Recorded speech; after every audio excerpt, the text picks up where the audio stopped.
So recently, there's been a lot of talk about Bloodlines 2, which is understandable because it's easily one of the most anticipated games of 2025, and I have some absolutely amazing news that I'm sure a lot of you will very much enjoy. Needless to say, the biggest topic currently is the fact that there is day one paintball DLC that pretty much you must buy if you want to play the game properly, which boosts this game up to like $90 or something like that. Because the Chinese room has, in all of their smartness, decided to lock Clan La Sombra and the Toreadors behind a paywall, which are two extremely popular clans, obviously. And the good news is that seemingly is over because of the backlash. The Chinese room has decided to reevaluate and not do this absolutely horrible decision, which is obviously great news. And I honestly think that great news doesn't stop. I think Bloodlines 2 is going to be a good game. I think that there's a lot to expect from this. Now, granted, if you want a true sequel to Vampire the Masquerade Bloodlines 1, you're probably going to be slightly disappointed because this seems to be a more on rails experience than anything else.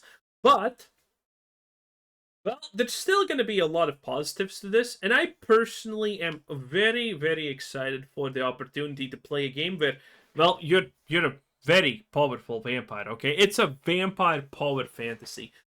Bloodlines 1 was never that really. No Vampire the Masquerade game on PC has actually given us that opportunity, but now I think this is going to be good. This is going to be pretty massive, in fact. Now, granted, there are some weaknesses, like, for example, the rumor that you can't actually, like, kill anyone while feeding, and the Masquerade is going to be, like, a little bit meh. But there's a lot of things. Granted, I do think we need to look past the fact that you're going to be called Fire. Yeah, I know that's gonna be your name. There's literally no discussing that. It's gonna be fucking cringe. I know. Oh, but everything else I think is good. The stealth mechanics look kind of fun. The powers, my god, they look really. So I'm hoping for the best here, boys. It was almost surreal awakening as an ancient monster in Vampire the Masquerade Bloodlines 2 and getting my first taste of blood. Fire the Nomad, a semi-customizable character with a fixed backstory, has been asleep for 100 years when she wakes up in modern Seattle. I have been asleep for 100 years. And I have no idea why he says she. feel like I've been thinking about this game for almost as long. From its announcement in 2019 through multiple delays, development woes, a sort of soft cancellation, and an almost complete reboot under the Chinese room, it really is an undead game. And finally playing it allowed me to answer my big question. Was it worth waking up from an eternal slumber for? So far, I'm cautiously optimistic.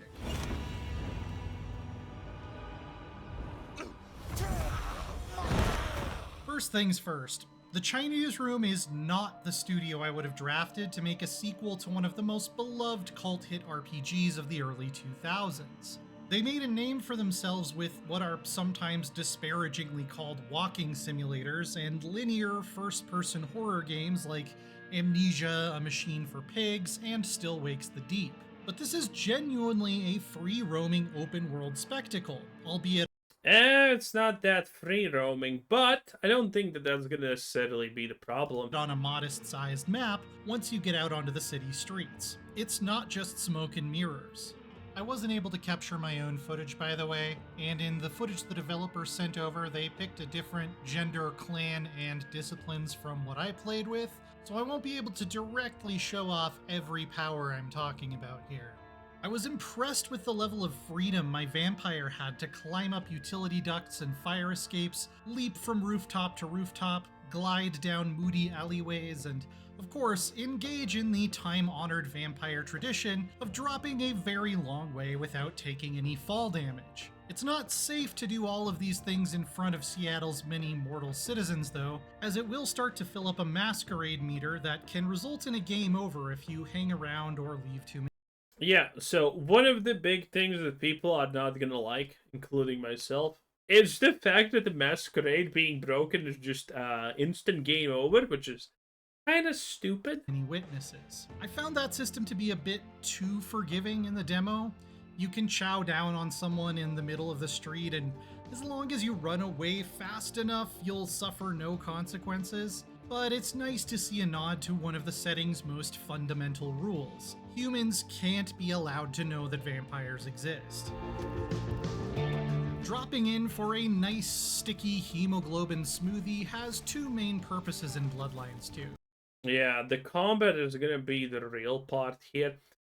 Again, I'm personally looking at this as a pure, hey, this is a vampire power fantasy thing. Otherwise, I do think you're going to probably be disappointed. Probably. But as a power fantasy, I mean, all the attacks look cool. The stealth looks nice. That on that respect, I think the game is going to succeed. Mortals serve as mobile healing potions, and they also recharge your vampiric disciplines, special abilities tied to each vampire clan. This isn't really a survival game in the sense that your bloodthirst won't naturally increase over time, but I felt like I needed to feed often enough that it never became something I could ignore, which is good. There's an interesting blood resonance system too, in which characters feeling a certain emotion, fear, anger, or lust, can be encouraged to indulge in it depending on your clan, which gives you a currency for unlocking certain disciplines when you feed on them in that elevated state. As a Toreador, I loved seducing someone into a dark alley before taking a bite, and it creates a feeling that your vampire has a favored type of mortal to prey on. You can also feed in combat on enemies that are near death, which is a bit on the forgiving side due to how fast it is. I didn't feel like I... Yeah, you see, disciplines like that are kind of really interesting in my opinion. Well, not interesting, but it's cool. Again, as a power fantasy, I think this is gonna slap. As everything else, I think we have issues. I was putting myself at serious risk by pausing for a snack. The combat is probably the weak link here, at least from the handful of hours I've been able to play. I'll allow for the possibility that I just haven't gotten the hang of it yet, but I ran through the... This is an IGN review, by the way. So, yeah, you probably just start really bad at gaming in general. I'm not gonna lie. That's the instantaneous assumption, okay? That's not a strong enough journalist mode for these people to play. Whole thing as a blood mage Tremere, a brawling Bruja, and a seductive Toreador. That last one, along with the Lasombra, being part of a Day 1 DLC that comes with the Premium Edition. And in each case, it felt like melee combat in particular was a bit imprecise and chaotic. I tried it out with mouse and keyboard as well as a controller, and the latter was definitely better, but I found myself really wishing for more of a hard lock-on. It's also a little disappointing that you can only use weapons, including guns, by way of telekinesis. I get that fire is older than modern firearms, but being a vampire with a katana or sweet-ass dual pistols is an iconic vibe that just isn't featured in Bloodlines 2. Kate Beckinsale would... Underworld, yeah. In fairness, combat was by far the weakest part of the original Bloodlines, so I won't hold that against it too much. Things do start to pick up as you unlock more disciplines, with your core clan line... Yeah, again, this is IGN, boys. Listen. It's IGN. Like, I'm not gonna trust a single thing these people say. They're idiots. They're incapable. The last time an IGN person tried to play through a tutorial, they got stuck in Cuphead, and legend has it they're still fucking there. They literally can't finish a tutorial. So, the idea that an IGN report... Everything I'm seeing... looks kind of neat when it comes to combat. It looks good enough. It looks fun enough. It looks definitely good. Good enough. Okay, I think this is gonna be a great, just basic super powered fantasy. And IGN is not gonna dissuade me from that, boys. I believe being the cheapest in terms of skill points, and cross-clan disciplines with keywords like celerity that your clan specializes in getting a moderate discount. But there's nothing stopping you from learning any discipline you want, other than that out-of-clan non-affinity disciplines are very expensive. As a Tremere, I could lure enemies into a group by boiling a target's blood, causing them to scream, then placing a curse on That's pretty good. them to turn them into a volatile blood bomb, and finally hitting them with a telekinetically thrown bottle to make them explode and take out an entire room at once. This is absolutely sick, nasty, amazing the first couple times, but it does get repetitive. It feels more like a gimmick. Bro, what do you mean it gets repetitive? Again, this is why you don't listen to IGN in a serious manner. You just look at the gameplay and that's it.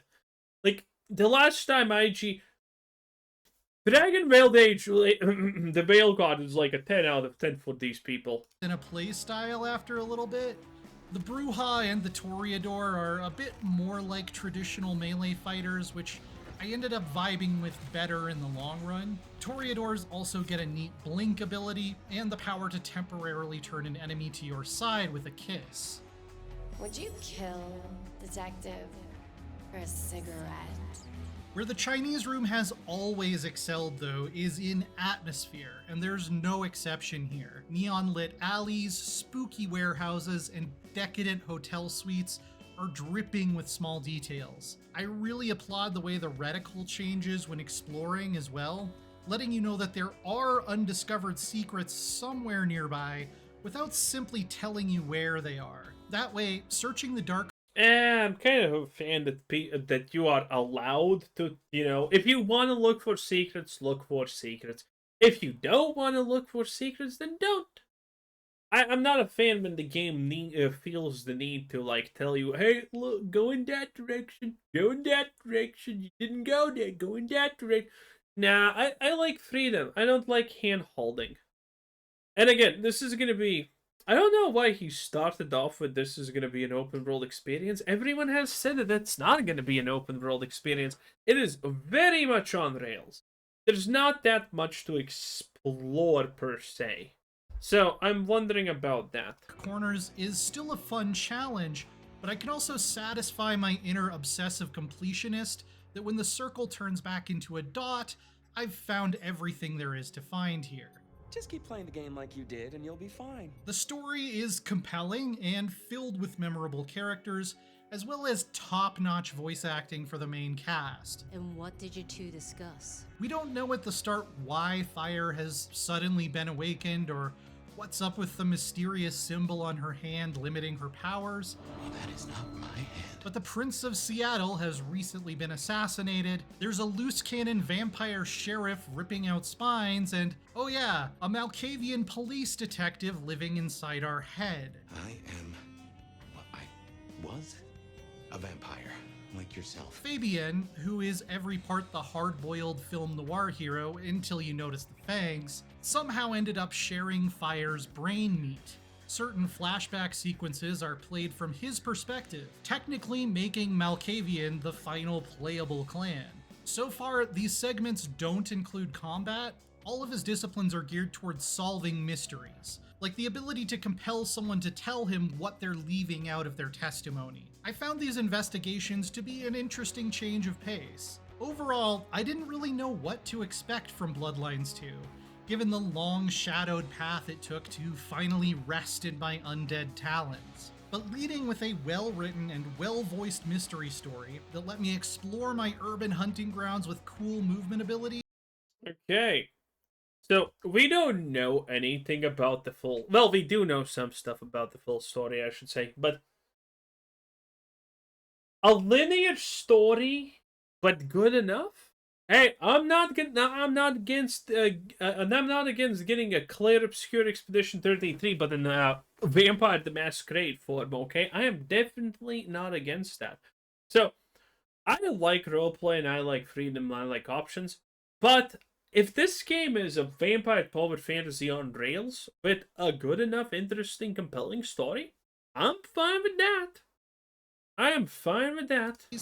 Has me intrigued to say the least. I don't love the combat so far, and the Masquerade system seems a bit too forgiving, but I'm thirsty to spend more time with it. It's a very different sort of game from the original, but I dare to hope it may be something genuinely special. Tell me your story. And we shall see if we are friends or not. Vampire the Masquerade Bloodlines 2 will be released to stock the night on October 21st. That's relatively close, boys. So, I mean, we're gonna get a lot of more information about that. Again, that was IGN. So, take everything with a grain of salt. Again, it's I fucking GN. Anyway, I'm hoping for the best. I think it's gonna be good. Again, maybe it's not gonna be something that, lives up to the name. I already said I think that there was no reason to call it Vampire the Masquerade Bloodlines 2. You could have just called it a new thing, and I think we would have been fine with that. Anyway, bye-bye.